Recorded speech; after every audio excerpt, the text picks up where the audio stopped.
कर्तव्यादौ कर्तव्य ए पुराण रहस्य माध्यम श्रवण करुथिबा समस्त श्रोता बंधुंक पद कंजरे मोर भक्तिपूत प्रणाम। आज पुराण रहस्य माध्यम पवित्र महापुराण भागवतरु गोटे सुंदर पदटे मु आपण मानक आगे उपस्थापन करी। तु जेबे एक भावे भाबु ए भव सागर तरी। तेबे एक भाव एक मन एक प्राण रे जदि आमे प्रभु को भजन न करिवा आमे केबे मुक्ति लाभ करि पारिबा। प्रभुंकर निकटतर रही पारिबना। यार प्रमाण दबाकु जाई आपण मानक आगरी सुंदर कथा वस्तुटे मु उपस्थापन करुछि। जणे धनिक लोक पुरा पिंजरा भितरे सारीटी को रखिछन। ये सारीटी को जेतेबेले पिंजरा भितरे रखिछंती ताकू राम राम कृष्ण कृष्ण सदा बेले शिखैछंती। सदा बेले से भजन करुछि बे से तार खाद्य पानीय दउछंती। सुंदर भाबरे दिन गुड़ाक कटुछि। राम राम कहूछि कृष्ण कृष्ण कहूछि पिंजरा भितरे अछि। तेबे राम नाम कहूछि सत्य कृष्ण नाम कहूछि सत्य। पिंजरा भितरे आबद्ध दिन करे हला कण ये गृहस्वामी विशेष कार्य घर आज्ञा बाहर को जाइछन। विशेष कार्य जिते बाहर को जाइछंती एतिके बेले तांको घरे गोटा बिलेईटे थिला। से बिलेई मने मने विचार कला ये सारीटा को पिंजरा भितरे गृह मालिक रखी केते कोन खाइबा पई भर भल खाद्य दउचंती जो द्वारा से हृष्ट पृष्ट होईची बेस आनंद रे बढ़ीची। राम राम कृष्ण कृष्ण कहूची पिंजरा भितरे अछि। ताको इमिति गुडा सजग को दिन आसंता मु ताको बेसे खाई दियंती पेटे मोर होंता। एई कथा को विचार करी बिलेई छपी छपी करी सब दिन मन रे पांची करी अछि। सजगटा सेई दिन आसी जाईची। देखिला गृहस्वामी विशेष कार्य रे बाहर को जाइचंती। पिंजरा रे सारीटा अछि। बिलेई चिंता कला आज जो सजग आसी आकु आज मु खाइबी। जाई पिंजरा पाखरे छकी छकी गिरी पहुंची गला बिलेई। पिंजरार जो तार से तार भीतर दे निजर हाथटा को बढ़ेला भीतर चपगिरी आज्ञा धरि नैछि। चपगिरी जेतेले धरि नला आज्ञा बिलेई धरिला जेतेले सारीटी को चपगिरी धरिछि।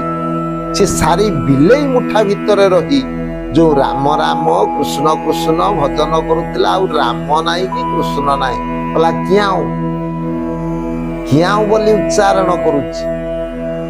तेबे ये जीवन जाक अभ्यास करितला राम कहूतला कृष्ण कहूतला आज कोन क्याऊ कहला ना। प्रकृत रे आमे नाम सब भजन करूछु। हरे नाम हरे नाम हरे नामैव केवलम कलोर्नास्तैव कलोर्नास्तैव कलोर्नास्तैव गतिरन्यथा। चैतन्य देव प्रचार प्रसार कले नाम भजन कले मुक्ति मिलियो। तेणु आमे नाम भजन करूछु। एमिति नाम भजन कले केबे मुक्तिर बाट हमको मिलिबो ना।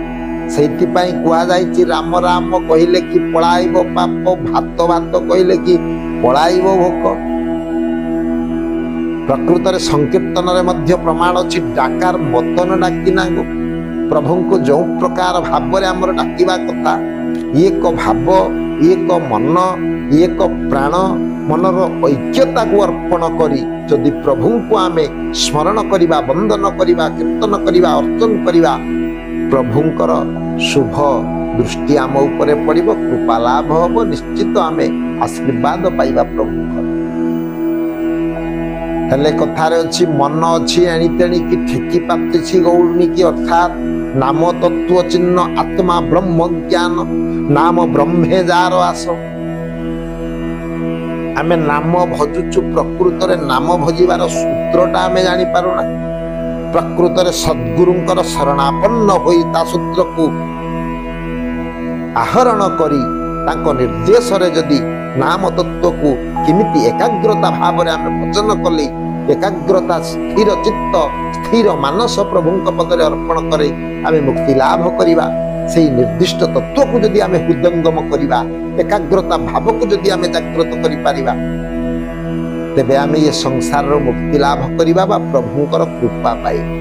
हेले सारी ज्ञान रे जदि आमे भजन करिवा एथिरे आमर मुक्ति नाही ता निर्दिष्ट समय रे ए नामटा आमर मने पड़िबो केतेबेले प्रकृत समय रे नामटा मने न पड़िले जीवन ये भजन अकारण हो जिवो काई के कथा मु कहूची अच्युतानंद कहिचंती मरण काल रे स्मरण जेबे पदे रहिबो कहई अच्युत ये जीव गोटी मुक्ति पाइब मृत्यु समय रे जदि ये नामटा स्मरण हम मने पड़ी आपण कहिबे आपण नाम जीवन जाक नाम भजन करूचंती आपण अभ्यास करूचंती करत करत अभ्यास करत जड़मती ना हो सुजन आपण अभ्यास करंती मृत्यु समय रे आपण नामटा स्मरण जिमती रही आपण कहिबे काहे कि मृत्यु समय रे ये नामटा मने रहिबो ना तत्वविद माने विचार करिचंती जेते बेले आपनकर मृत्यु समय आसीबो मृत्यु जंत्रणा आपको उपलब्ध हबो 100 कंकड़ा बिछा एका थर के दंशन कले जेति कि जंत्रणा उपलब्ध हबो देखंतु गोटिए बिछा जदि दंशन करिवो आपनको राति जाक निद हबनी एते जंत्रणा हबो से कहिचंती 100 कंकड़ा बिछा एका थर के दंशन कले आपनक शरीर जिमिति जंत्रणा अनुभूत हब मृत्यु जंत्रणा ता ठारू बळी पड़ी अनेक गुण रे बलवत्तर होई मृत्यु जंत्रणाटा अनुभूत हब आपनको निश्चित पीड़ा दब सही समय रे अच्युतानंद कहिले जे मरण काल रे स्मरण जदि पदे रहिबो कहई अच्युत ए जीव गोटी मुक्ति पाइब तेणु सारी ज्ञान रे भजन न करी एकाग्र भाव एक मन एक प्राण तु जेबे एक भावे भाबु ए भव सागरु तरी से नामटा जदि निर्दिष्ट समय रे आपण स्मरण करिवे भजन करिवे कीर्तन करिवे निश्चित भाव रे ए संसार सागर रु पारी हेबा संगे संगे प्रभुंकर अशेष कृपा लाभ करी आ अधिक समय मु आपण मानकर नेबी नाही स्वल्प समय कथा वस्तु को मोइति विश्राम दउची परवर्ती अध्याय रे आ गुटे सुंदर कथा वस्तु नै आपण मानक आगरे मु उपस्थापन करी से सर्वे भवन्तु सुखेन सर्वे सन्तु निरामया सर्वे भद्राणि पश्यन्तु मा कोश्चित् दुःख भाग भवेत् ओम शांति ओम शांति ओम शांति।